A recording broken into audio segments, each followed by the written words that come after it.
গত 15 দিন আগে আমরা 7 বন্ধু মিল্লা ট্যুরের প্ল্যান করছিলাম, কিন্তু 7 দিন পার হইতে না হইতেই 3 জনে এই ট্যুর ক্যান্সেল করছে। আজকে আমাকে ট্যুরে যাওয়ার কথা, গতকাল রাইতেও বাকি 3 জনের লগে কথা হইলো। সবাই কইলো হ ট্যুরে তো যামই, আজকে সকাল 10টায় বাস, তো সকাল 10টা বাজার আগে আগেই সবাই বাইরে হয়ে যাবো রেডি টেডি হইয়া, এবং গাবতলী গিয়ে আমরা সবাই মিলিত হম।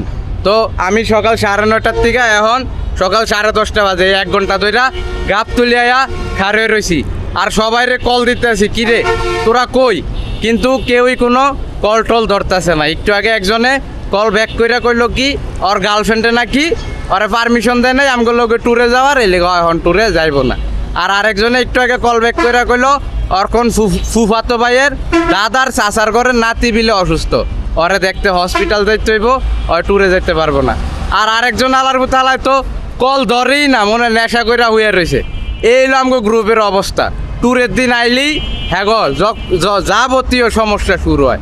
কেউর গার্লফ্রেন্ডে পারমিশন দেয় না, কেউ নেশা কইরা হইয়া থাকে, আর কেউর বিলে ফুফাতো ভাইয়ের দাদার চাচার ঘরের নাতি অসুস্থ, অথচ ওই আলার ফুফাতো ভাই নেই।